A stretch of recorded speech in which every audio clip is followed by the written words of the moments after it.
Meu nome é Luiz Henrique Rosa, eu sou biólogo, trabalho no Departamento de Microbiologia da Universidade Federal de Minas Gerais. Eu atuo no Programa Antártico Brasileiro, trabalhando com os micro-organismos da Antártica. Então, nós estudamos os micro-organismos presentes na Antártica, sua diversidade e o seu potencial uso em processos biotecnológicos.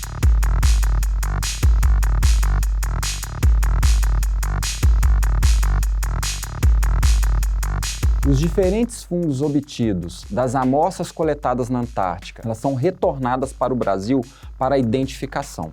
A identificação de fungos não é uma tarefa fácil, porque os fungos eles são hiperdiversos, possuem diferentes estruturas macro e microscópicas, diferentes tamanhos. Então precisamos analisar a macromorfologia das colônias dos fungos e a micromorfologia desses fungos. A partir das características dessas estruturas, nós conseguimos começar a caracterizar qual espécie de fungo pertence cada cultura obtida. Os fungos também são identificados a partir do seu DNA, do seu material genético. Então, cada fungo ele tem uma impressão digital do seu DNA.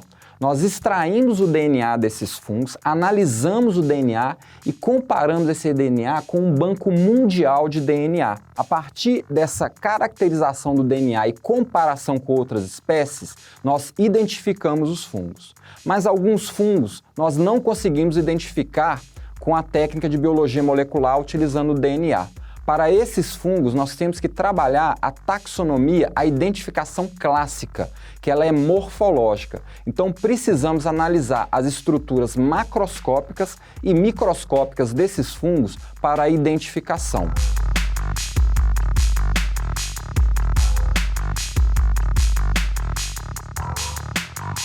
Após a identificação dos fungos da Antártica, dos seus diferentes ecossistemas e os seus substratos, nós conseguimos verificar que existem espécies que são chamadas cosmopolitas, ou seja, espécies que ocorrem em outros ambientes do planeta, estão presentes em diferentes substratos e regiões, e os fungos chamados endêmicos, que só ocorrem na Antártica.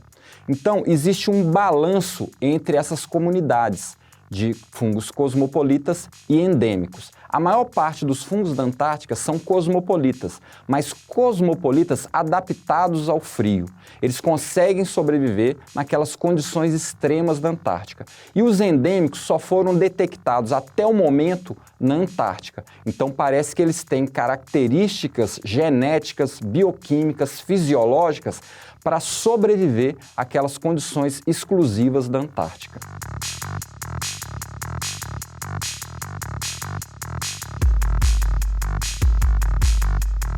Após a identificação dos fungos, nós cultivamos os fungos em diferentes técnicas fermentativas. Ou seja, os fungos purificados eles são colocados em diferentes meios de cultura, meios nutritivos, para que esses fungos cresçam e comecem a produzir as substâncias de interesse. A maior parte das substâncias secretadas pelos fungos são extracelulares, ou seja, o fungo ele joga aquela substância no meio nutritivo onde ele cresce.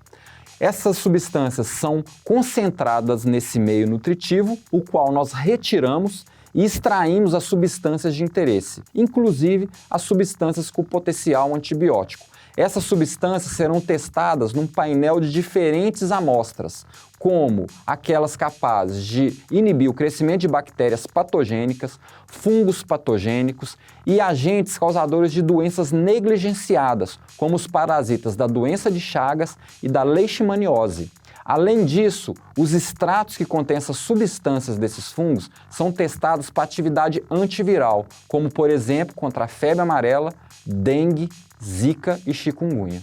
Devido à sua versatilidade metabólica, os fungos da Antártica também são estudados como fonte de novos pesticidas e herbicidas para utilização na agricultura. Como as substâncias dos fungos são substâncias naturais, essas substâncias herbicidas e pesticidas têm o potencial de serem menos tóxicas do que os herbicidas utilizados na agricultura atualmente. Então, eles são fonte de novas substâncias que podem impulsionar o controle de pragas agrícolas no Brasil.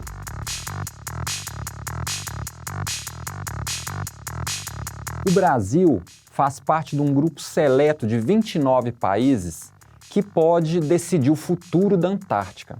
A Antártica é uma região que tem aproximadamente 14 milhões de quilômetros quadrados, que inclui terra. Então, é a única área do planeta que não existe um dono. A Antártica só pode ser acessada atualmente para fins pacíficos e de pesquisa. O Brasil, para se manter nesse grupo seleto dos 29 países, ele tem que executar pesquisa de alta qualidade na Antártica.